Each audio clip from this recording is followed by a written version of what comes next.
There are all sorts of very fascinating dynamics that have emerged with the, I would say, close to unprecedented attempt to force Joe Biden, the current sitting elected president, out of an election that he obviously wants to run in, that he was named the Democratic nominee for, and one that he has no intention of leaving. And yet there is a concerted effort on the part of the media that had long protected Joe Biden, but that is so desperate to do anything to ensure Donald Trump doesn't win, but also the kind of 500 or 1,000 people that really run the Democratic Party, the very large funders, the oligarchs that fund the Democratic Party, and both of them are in a concerted effort to force Joe Biden out of a race that, whatever you think of Joe Biden, he is the president and wants to remain in. And that obviously raises all kinds of interesting questions about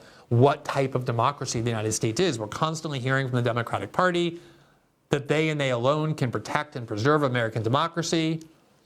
And this raises a lot of questions. Now, one of the questions before we get to that is that we have long heard over the last several weeks from Biden defenders that the reason it's so inappropriate to force Joe Biden out of office is because the Democratic Party voters, their sacred voters who have the power in our system of government to make decisions, were given a wide choice, and they decided that they wanted Joe Biden to be their presidential nominee in 2024, and it's therefore inappropriate to try and deny them that wish. Now, the reality is that as the Democratic Party claims that it is the only believer in or protector of American democratic values, the Democratic Party for years now has been acting in an extremely repressive and anti-democratic way, especially when it comes to choosing who the nominee of the president for the presidency that party will have. That's been the case in 2016 and in 2020, but also in 2024. The idea that Democratic voters were given a free choice and decided that they were going to vote for Joe Biden as the nominee that they wanted is an absolute joke. The Democratic Party, more than a year ago, was clear and explicit that they were not going to allow any primary challenges to Joe Biden. That even if there were primary challengers, and there were, like Robert F. Kennedy Jr. and Marianne Williamson and others, they would not allow any debates. They would not give those candidates any chance to even get on ballots, and that they had declared before any vote was cast that no matter what, the presidential nominee of the Democratic Party would be Joe Biden. Now, that stands in stark contrast to what the Republican Party did. You'll probably recall that a lot of different well-known and established and popular and very well-funded politicians like current Florida Governor Ron DeSantis and Nikki Haley and Tim Scott and former Vice President Mike Pence ran for the Republican nomination. They were given the opportunity to appear on screen and in debates, and people voted for Donald Trump. He was the actual choice of the Republican Party to be the nominee. The Democratic Party did the opposite. They foreclosed any possibility of having a Democratic vote. Here was Simone Sanders, who worked both in the for the Biden White House and then also for Kamala Harris. And then, like so many of them, like Jen Psaki, she left to do the same thing at MSNBC. She's an official Democratic Party spokeswoman, but for MSNBC, she went on Morning Joe in May of 2023. And this is what she announced about the upcoming Democratic primary to determine who will be the nominee for 2024. Bobby Kennedy Jr. doing well. He's at 19%. Hasn't really gotten that much out there. I mean, and I'm starting to hear more and more talk about him. Are we going to actually have a challenge here? I'm trying not to laugh, Joe.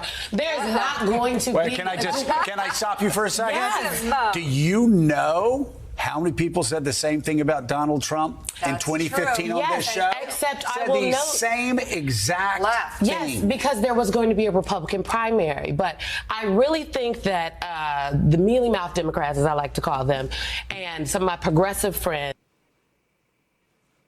Okay, so first of all, she's saying that Joe Scarborough tried to say you're laughing at the idea that anybody might be able to win over Joe Biden.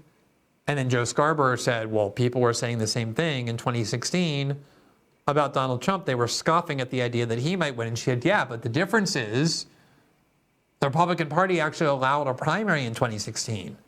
So anybody might win, whoever the voters choose. In contrast, we're the Democratic Party, and we are not going to have a primary. We're not going to allow anyone to challenge Joe Biden. And that's why I'm saying I know for certain Biden will win, because there's not going to be any kind of free and fair election. There's not going to be an election at all. Listen to what she says. Who would like to live in a fantasy land, they need to come back to reality. Yeah. And the reality is this: the sitting president of the United States of America is a Democrat that would like to run for re-election, so much so that he has declared a re-election campaign. Right. In that case, the Democratic National Committee will not facilitate a primary process. There will be no debate stage for Bobby Kennedy, Marianne Williamson, or anyone else to stand on. So we're going to have another Bobby Kennedy in an empty chair in the debate, right? There will be no debate. Yeah, no debate. The Democratic National Committee administers the debates, and they're not going to set up a primary process for debates for someone to challenge the head of the Democratic Party. Yeah. I mean, one more. Do you hear what she said? She said the Democratic Party, the DNC, will not facilitate a primary election. There will be nobody permitted to challenge Joe Biden. We will not have any presidential debates. The Democratic Party won't allow them. And we are telling you right now, before a single vote is cast, that the nominee of our party will be Joe Biden. Not because I'm predicting that based on what the voters might do, but that we're not going to give the voters any opportunity to actually choose. There's no choice, she said. And that's exactly what the Democratic Party proceeded to do. In fact, there was, in some states, not even a Democratic Party ballot. So this idea that, it would be contrary to democracy to force Joe Biden out of the race because he was the nominee chosen by the base of the voters of the Democratic Party is a complete joke. I heard Jen Psaki saying that. I heard Joe Scarborough saying that. So many of them have said that. David Axelrod said it. It's the exact opposite of reality. Now, obviously, this is not the first time that the Democratic Party, the saviors of American democracy, have acted anti-democratically, as we know in 2016. The DNC cheated in every conceivable way possible to ensure that Bernie Sanders could not possibly win the nomination over Hillary Clinton, even if he got the most votes. And you don't need to listen to me to believe that happened. Here is a stalwart Democratic Party loyalist named Senator Elizabeth Warren, who went on PBS in November of 2017 and said this. We're learning today that a new book that is coming out by Donna Brazile, the former acting chair of the Democratic National Committee, that the campaign of Secretary Hillary Clinton was far more influential at the Democratic Party, the Democratic National Committee, than we previously knew. Do you think, though, that what we're learning from Donna Brazile's book suggests that the campaign, that what the Democratic National Committee did, meant this election was rigged? Yeah, I think it was. It's a pretty powerful charge. Well, what we have to focus on now as Democrats is we recognize the process was rigged, and now it is up to Democrats to build a new process, a process that really works and works for everyone. And now, isn't it amazing, by the way, how if Republicans say that they think the 2020 election was rigged, that's considered almost illegal. It's called election denialism, whatever. But Elizabeth Warren came right out and said, and so did Donna Brazile, who ran Al Gore's campaign, was the chairwoman of the Democratic National Committee, that the Democratic Party rigged the election in 2016 to ensure that Hillary Clinton won and that voters had no choice. Here is another thing the Democrats did from Politico in October of 2016. Donna Brazile is under siege after giving Clinton debate questions. As you might know, Donna Brazile was a CNN commentator at the time. CNN was hosting a debate between Bernie Sanders and Hillary Clinton. And she got exposed for having passed debate questions that CNN prepared and intended to ask only to Hillary Clinton, but not to Bernie Sanders. And here's how it got exposed. Quote, after hacked emails published Monday by WikiLeaks appeared to reveal that Donna Brazile, during her time as a CNN commentator, gave advance notice to Clinton's camp about a debate question. Brazile has lost the CNN contract, which had been suspended since Brazile took over the DNC in July, and found herself used as fodder for one of Donald Trump's favorite talking points, that in this, quote, rigged election, the DNC has been in the bag for Clinton since the beginning. Isn't it amazing? They're like, oh, this is a Donald Trump talking point, when we just heard Elizabeth Warren say exactly the same thing. And by the way, is it any wonder why the Democrats wanted so badly Julian Assange to rot in prison, given how much corruption he exposed on the part of the Democratic Party and the Hillary Clinton campaign, including what Donna Brazile did? And just to remind you, here from The Guardian in July of 2016, quote, Debbie Wasserman Schultz to resign as DNC chair as email scandal rocks the Democrats. Quote, Schultz said she would step down after the convention. She has been forced to step aside after a leak of DNC emails showed officials actively favoring Hillary Clinton during the presidential primary and plotting against Clinton's rival, Bernie Sanders. They rigged the election in 2016. They cheated constantly. They denied voters the opportunity for a free and fair election, just like they did in 2024, as we just heard from Simone Sanders.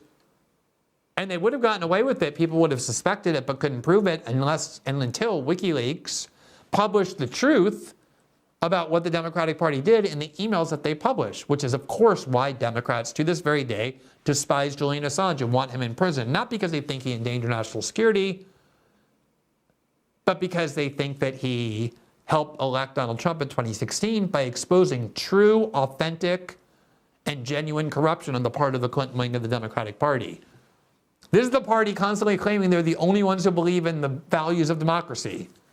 They cheated in 2016. Their top officials had to resign. They got caught passing questions of the Clinton campaign and rigging the entire thing. 2024, they just said, we're not having an election at all. And then in 2020, as you might remember, Bernie Sanders won the first three primaries, including in Nevada, where he had a gigantic victory. He looked well on the way to winning the nomination until Barack Obama intervened and basically made deals with and threatened and cajoled every candidate who might divide the vote with Joe Biden to drop out of the race. The only one they allowed to stay in was Elizabeth Warren, because they knew she would take votes away from Bernie Sanders, which would help Biden. And rather than a free and fair election, it was one that was completely shaped and controlled by the intervention in secret of Barack Obama. Here from the New York Times in April of 2020, quote, accelerate the endgame, Obama's role in wrapping up the primary. Quote, with calibrated stealth, Mr. Obama has been considerably more engaged in the campaign's denouement than has been previously revealed, even before he endorsed Mr. Biden on Tuesday. For months, Mr. Obama had kept in close contact with senior party officials in hopes of preventing a repeat of the protracted and nasty 2016 presidential race. Then in the weeks after it became clear that Mr. Biden was the party's near certain nominee, Mr. Obama, telling a friend he, quote, needed to accelerate the endgame, had at least 4 conversations, long conversations, with his former vice president's remaining rival, Senator Bernie Sanders. Mr. Obama's efforts to ease the senator out of the race played a significant role in Mr. Sanders' decision to end his bid and endorse Mr. Biden. According to people close to the Vermont Independent, Mr. Obama did not directly encourage Mr. Sanders' rivals to endorse Biden ahead of the decisive Super Tuesday primaries, but he did tell Pete Buttigieg, a moderate, that he would never have more leverage than on the day that he was quitting the race. And the former South Bend mayor soon joined the avalanche of former candidates backing Mr. Biden. Meaning, look, if you drop out now, Pete, and help Joe Biden, you have a lot of leverage right now. Biden got the nomination because Buttigieg dropped out at Obama's urging. The minute Biden wins, he names Pete Buttigieg, whose only experience was becoming mayor of South Bend, Indiana with 8,000 votes. He puts him in charge of the Department of Transportation, an area in which obviously Pete Buttigieg has no experience and was completely unqualified to run because of that quid pro quo. Here from Fox 35 in Orlando in March of this year, quote, why Florida Democrats will not even vote in the presidential preference primary. Quote, if you are registered with the Democratic Party, you will not receive a ballot in this PPP. Since the Florida Democratic Party nominated Joe Biden as their sole candidate, there is no ballot for registered voters registered with the Democratic Party. So there's your party that saves American democracy, that is safeguarding the values of democracy. It is the very opposite of what democracy is. And while I want to be the last person to ever defend Joe Biden in any way, I do think it's worth noting, just to close this up, that there is something a little bit odd from a perspective of what democracy is, that we have an elected president who, according to the Democratic Party, won the nomination. He is the Democratic Party nominee for president. And now, because a lot of people, very powerful and influential people, are frightened that Biden is going to lose to Donald Trump, they are now organizing in secret, using their power to force the elected president out of the White House and out of the race. Kind of smells like a little bit of a coup in some sense. And it doesn't matter what Democratic Party voters want in polls. It doesn't even really matter what the media is saying, because what they're saying is what they're told to say. The reality of American democracy is that there are about 500 to 1,000 people who actually control both parties. The billionaires and the mega donors who facilitate the campaign. And those are the people who are really making the decisions about who will be the nominee for president. Here's the New York Times on July 1st, quote, "The road to a crisis, how Democrats let Biden guide to renomination." Quote, "An 81-year-old candidate and no plan B." Quote, "How did we get here?" one leading Democrat asks. "The answer is complicated. Many party leaders, donors, activists, and ordinary voters, stunned by the president's faltering debate appearance, now fear he will lose to former President Trump and drag Democrats to devastating defeats in congressional and state elections.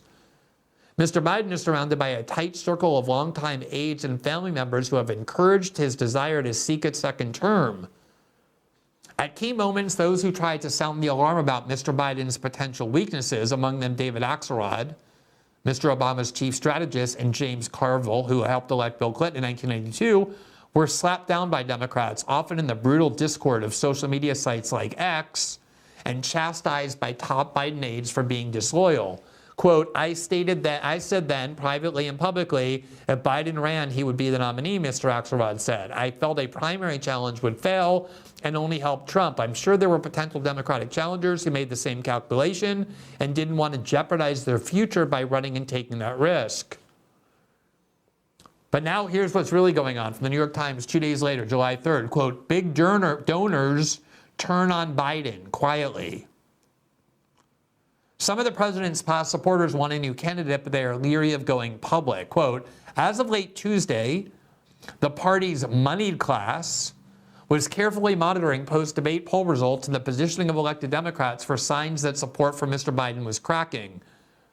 At a breakfast on Friday morning at the Hotel Jerome in Aspen, Colorado, where nearly 50 Democratic donors had gathered for a pre-planned meeting convened by the super PAC America Bridge, one person asked the crowd for a show of hands of how many thought Mr. Biden should step aside. Nearly everyone in the room raised their hands, according to 2 people present. On a private email list, including members of another liberal donor collective called Way to Win, participants expressed frustration with the Democratic Party's circling of the wagons around Mr. Biden and urged that Vice President Kamala Harris be considered for the top spot on the ticket. On Tuesday, both American Bridge and the Democratic Alliance hosted calls for donors anxious about the situation. Of the more than a dozen donors who spoke on the Bridge call, only one argued that the party should stick with Mr. Biden. Others expressed a desire to move on. The debate has particularly riven Democratic Party donor groups that are typically fairly harmonious. At Way to Win, a donor collaborative founded during the peak of Trump-era resistance, organization leaders have touted Ms. Harris as a potential replacement for Mr. Biden. Jen Fernandez Ancona, a founder of the group, stressed Mrs. Harris's electoral viability to allies in an internal email chain reviewed by the Times. Quote, I absolutely believe we can do it with Harris at the top of a ticket and a good VP choice. Here's Ari Emanuel, the extremely wealthy Hollywood agent and brother of former Chicago mayor and Obama chief of staff, Rahm Emanuel, who is opining here at the Aspen Ideas Festival. These are where these people congregate. These are the people who actually make the decisions. Well, we call what we have a democracy. Listen to what Ari Emanuel said. All right, Democrats are jumping out of the window. What are you thinking? Well, I'm pissed off at the Founding Fathers. They had the start date of 35. They just didn't give us the end date. Well, everybody died, so they didn't have to give the end date. I don't want to deal with Donald Trump and what he said was true. It's a given, certain things. I'm not going to talk about CNN. Here's what Biden did. He said he was going to run for one term, and he's doing it to restore democracy. He now runs for a second term. First bit of malarkey, as he would say. Then he says that this is for it's a quintessential thought about saving democracy, and it's so important, etc. His cohorts have told us that he's healthy for over a year. And I think it was 2 weeks ago, there was an article in the Wall Street Journal. And I had a father who died at 92, but at 81, I took away his car. And it's a very simple test for me. If you were driving from, anywhere they understand, from downtown Beverly Hills to Malibu, would you want Biden to do it at night? Would you want Trump to do it at night? Or want neither? If the answer... Okay, so you just see his frame of reference there. If you're driving from Beverly Hills to Malibu, he's at the Aspen Ideas Festival. These are where decisions actually get made about American democracy. Just to underscore the point as the final article here from the New York Times, this was June 29th, that really kicked off the entire cycle of people like Ari Emanuel, very powerful, very rich, big donors to the Democratic Party, who, for the first time, decided that they were going to criticize Joe Biden. They need to throw him out because they're worried he will lose to Trump. They don't care what the primary process resulted in. They don't care what Democratic Party registered voters decided, whether they wanted Biden or... They don't care about any of that. These are the people who run the party. These are the people who fund the party. And therefore, it's like 500 of them run both parties. And the New York Times here tells the story, quote, major Democratic donors asked themselves what to do about Biden. Quote, some floated interventions and wondered about how to reach Jill Biden. Others hoped the president would bow out of the race on his own. Many came to terms with the low chances that he will do so. The Democratic Party's perennially nervous donor class descended into deep unease on Friday as some of the wealthiest people in America commiserated over President Biden's weak debate performance and puzzled over what, if anything, they could do to change the course of the race. There were discussions with political advisors about arcane rules under which Mr. Biden might be removed from the ticket against his will and replaced at or before the Democratic National Convention, according to a person familiar with the effort. In Silicon Valley, a group of mega donors, including Ron Conway and Laurene Powell Jobs, were calling, texting, and emailing one another about a situation they described as a possible catastrophe. Now, Ron Conway is one of those billionaire hedge fund managers. Laurene Powell Jobs is not only the widow of Steve Jobs, which is where she got all of her billions of dollars from that she uses to fund the Democratic Party, but she's also the owner of The Atlantic, a magazine monomaniacally devoted to stopping Donald Trump. These are the people who, for all we want to call our society a democracy and our voting political system a democracy, are the ones who actually run things. And you see them all like rats, like in secret, plotting about what they're going to do. Are they going to remove Joe Biden against his will? Are they going to try and get to Jill Biden and persuade her? Are they going to try and prop up Biden.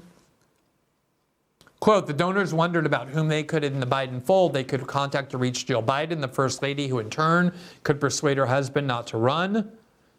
A Silicon Valley donor who had planned to host an intimate fundraiser featuring Mr. Biden this summer decided not to go through with the gathering because of the debate, according to a person told directly by the prospective host. Another major California donor left a debate watch party early and emailed a friend with the subject line, quote, utter disaster.